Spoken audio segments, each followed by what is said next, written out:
Hey guys. All right, we're back again with another match breakdown.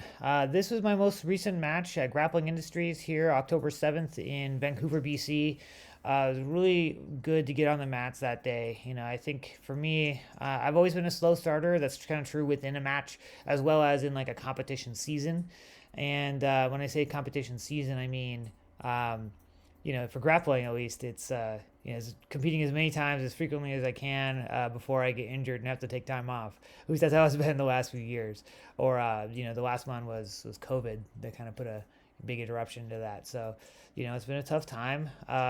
Since I got my brown belt, I hadn't won a single match, and it's been a little discouraging to be honest. I think that like it can be really easy to um, put a lot of pressure on yourself, especially as things don't go your way and you start not only maybe having it hurt your confidence but also having it put a lot of pressure on you. You're like, okay, man, I need this win, and that's not the mindset, at least not for me, that creates my best performances. So I've been trying some new things, some mindset work that I think is really paying off. And like earlier in the day, my previous match to this one, I had two for the day.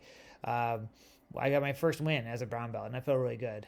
To win by submission, especially, really felt good, and I'm on the right track. So I want to thank my opponent, Oscar Santiago, in this match. He sent me this video from his private YouTube account, um, and let's get into it.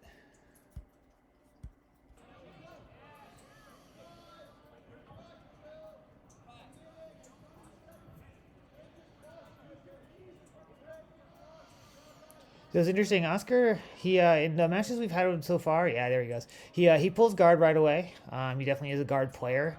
His guard is very tricky and really tough to pass.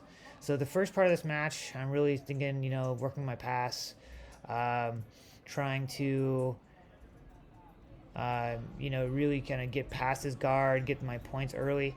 When he does secure me, get me down off my feet, I decided to go into his legs. I've had a few near uh, finishes with him on the legs, especially at 80cc.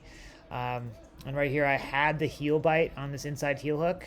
Was trying to get the grip and then start moving into like 90-10 position. Um, didn't quite get there. He's hand fighting real well, and he's very flexible in the legs. I can feel there's a lot of play left. So looks like I abandoned that and went back to my passing. And that's something I think I really would like to work on for the future, is combining passing and leg locks, going from my leg lock attacks to my passes a little more quickly, a little more fluidly, so I can secure my positions.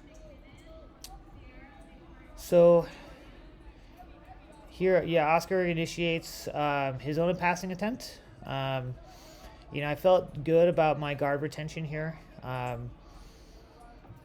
I don't believe he secured any of the passes he attempts. Nearly getting there a few times, but I'm always able to keep at least a shin or my knee and ankle in the way from him. He did a really good job isolating my arm over my head, which I was definitely concerned about. Like if he had secured the pass, I was in a pretty vulnerable position. So yeah, there we go. Yeah, I'll go back to that. So right here, he has my arms isolated. So as soon as I come up, I start reaching across to his far lat. You can see I'm reaching over the shoulder and I'm gripping his lat. And at the same time, you can't see it from this angle, but I have my top leg, so my right arm is on his lat. My right leg gets inside of his knee there, and I create like a reverse butterfly hook. And I use this to essentially do like a sumigaeshi type sweep here. So as his hips come up, I'm able to roll him over and secure my top position.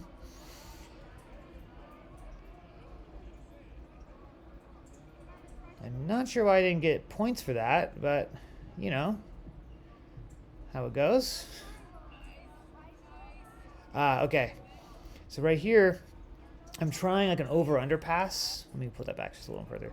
I'm trying to get that shin across, going into my headquarters passing, walking around, but I leave my arm in there a little too long. He's able to secure a full guard and therefore a triangle catch. And this is actually in July how Oscar was able to finish me previously with his triangle. I lasted a long time in there, but Still managed to get the finish. He tries his punch choke, but I've been working on this framing in these positions. Oh, he bails through the omoplata, and I immediately roll out. Another thing, if I'd been just a little faster on that initiating my rollout, I could have ended up maybe on the top position, but nice to be able to get around that initial attack, and the thing that he was able to finish me before, he was unable to get. So they do give him points for the sweep here, which I think is legit. He was attacking from his guard with that omoplata after the scramble, ended up in the top position.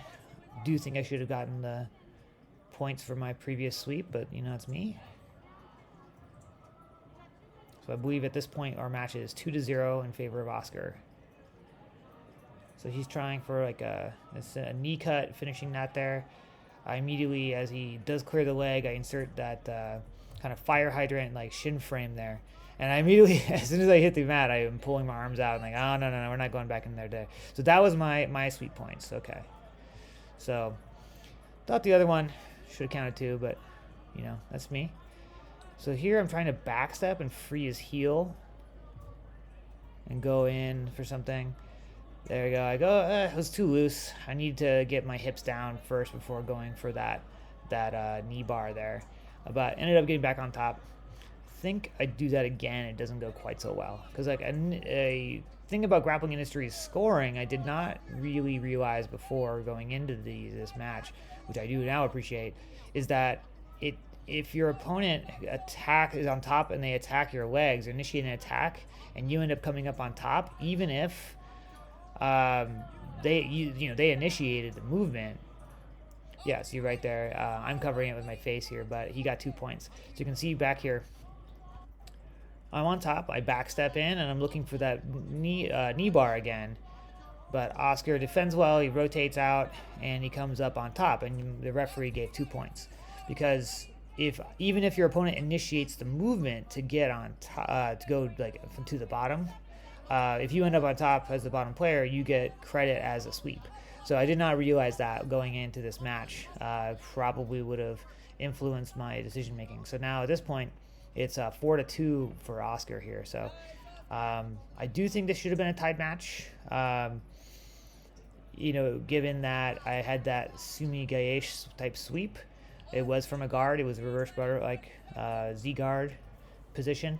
That's the game though. The referee didn't catch it or decided it wasn't actually a sweep, but I guess. But that's okay, and it's hard to know who would have won the decision. He had that triangle catch that was pretty deep. I had a heel hook attempt that was pretty deep. But there it was, 4-2 for Oscar. And you know what? He's a cool guy. He talked a lot afterward. There's very few of us in this weight class, especially at the brown-black level. So, I know we're going to see each other on the competition mats again. And next time I'm going to get him. At least that's the plan. Because first time we went, he won by submission. Second time, he won by about 6 points at 80cc. Third time now, he won by 2 points. So the margin's narrowing, getting there. Next time, I'll win on points and then submission on them. And after that, if we keep the same trajectory going. So, all right, all props to him. And thank you guys for watching. Hope this was interesting to you. So it's just highlights to me really importance of knowing the rules really, really well, especially with points, understanding exactly what they're looking for, and knowing what the rule set dictates. Because if I'd have known that, I would not have been taking those risks on such a kind of loose entries to the legs. So you really want to have that, know you're going to get that kill if you're going to risk losing those 2 points. So as it is, it's all learning, right? That's what we're here for. That's why we're on the mat. So I'll see you guys on the mats, and thanks for watching.